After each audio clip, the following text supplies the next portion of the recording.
On est reparti, direction les pics d'Europe et peut-être un petit peu plus, on verra. Allez, feu!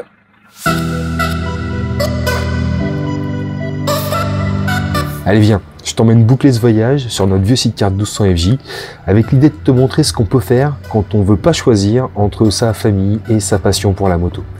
Dans cette dernière partie, on va aller se manger de la montagne, du désert et des chevaux. 273 chevaux sur 3 roues, pour être précis. Mais en attendant, on n'en a toujours que 100 et je t'emmène dans une des plus belles régions d'Espagne, les Pics d'Europe. C'est un parc national avec des montagnes escarpées incroyables à plus de 2500 mètres et c'est juste à 1h30 au nord de la Bagnesa, la course sur route qu'on vient juste de se faire.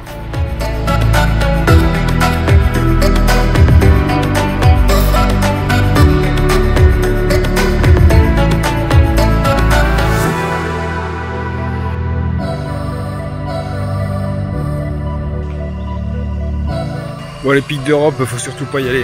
C'est nul, c'est pas beau, c'est moche. Les routes sont chiantes, tu t'ennuies. Dégueulasse.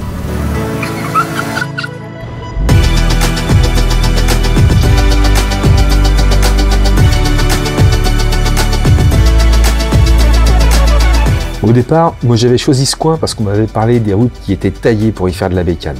Je t'avoue que j'ai pas été déçu, mais en fait il m'aurait fallu des bras de Hulk pour réussir à mettre du rythme en permanence avec notre sidecar.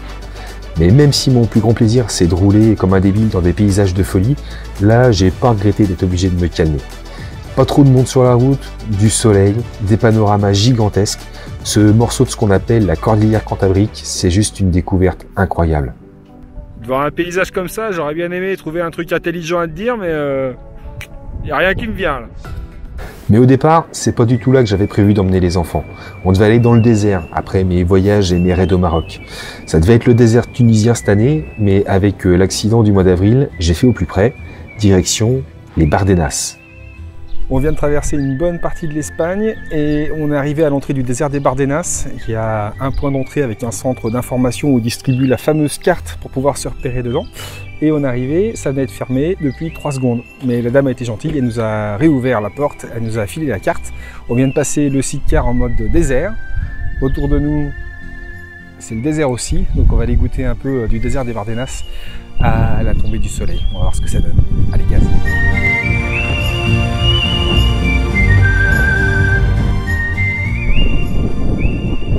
Ben voilà, la route s'arrête là. À gauche, c'est de la piste. À droite, c'est de la piste aussi. Du coup, là, il faudra au moins un 1200 GS avec des pneus trail à crampons pour aller sur les pistes des Bardenas, quoi. Un sidecar chargé, un 1200 FJ quand même. Hein. Avec 2 gamins, ça fait du poids dans les virages. Ça passe. Bah ouais, ça passe. Et c'est ce que je voulais savoir, moi, avec ces Bardenas.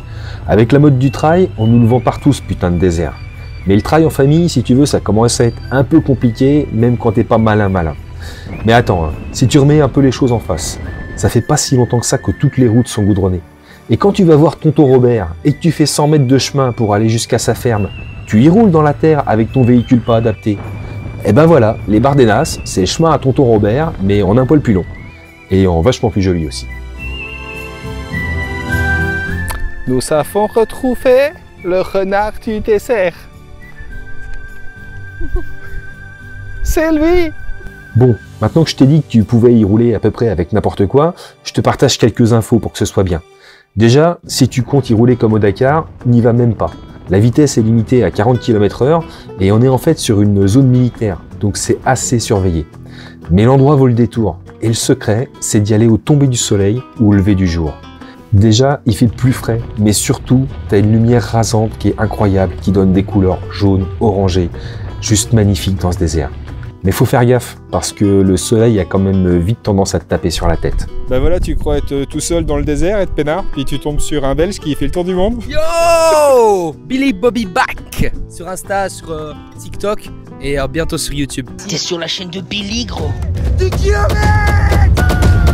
Bah, et t'es parti pour combien de temps? Là, je suis parti pour 5 ans. Je pense 5 ans, 4-5 ans, parce que je compte faire le tour de la planète sans prendre le moindre avion. Donc, à mon avis, ouais, j'en aurai pour un bon bout de temps, quoi.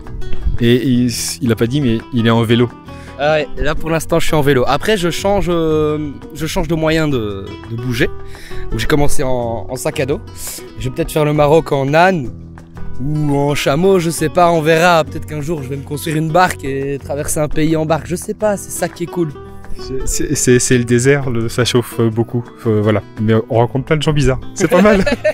C'est toujours chouette ces rencontres, mais on a laissé ce fou pour aller en retrouver un autre, en remontant vers notre terre natale, de l'autre côté de la frontière et des Pyrénées. Non, parce que là, le sidecar, depuis le début, on fait ça pépère, hein, en famille. Mais on a un pote du côté de la Dordogne, et il a un tout autre concept, tu vois. Il fait dans l'élevage. C'est un âne qui a plein de chevaux. 273. Des fois, tu penses que tu as des idées un petit peu folles, toi qui fais des trucs de fou. Et puis tu tombes sur Olivier qui, lui, a fait construire ça. Et en fait, tu considères que t'es calme. Donc on a fait atteler une H2, en partant d'une H2 avec Jean-Louis Damois, il y a maintenant 3 ans. C'était une première, on a réussi à le faire homologuer, il a été reprogrammé. Ça fonctionne plutôt bien et ça nous permet de nous promener, de emmener mes filles et de faire 2-3 manches du championnat de France pour s'amuser. Pourquoi ? Parce que c'est une moto qui m'a interpellé dès qu'elle est sortie, parce que le moteur était juste incroyable, le châssis tout autant, l'ensemble était juste génial sur les petites routes, et ce moteur méritait d'être attelé parce qu'il a un coffre phénoménal, et c'est jouissif, c'est incroyable, c'est un bruit, une odeur, une poussée, et ce côté bestial, indomptable, qui est vraiment sympa en solo, et décuplé en sidecar. Quelques chiffres. 305 kg, 273 chevaux moteur, 250 à la roue, 3 roues, une roue de 13, une roue de 14, une roue de 15. 14, 15, 16, pardon. Voilà, c'est déjà pas mal. On essaie ?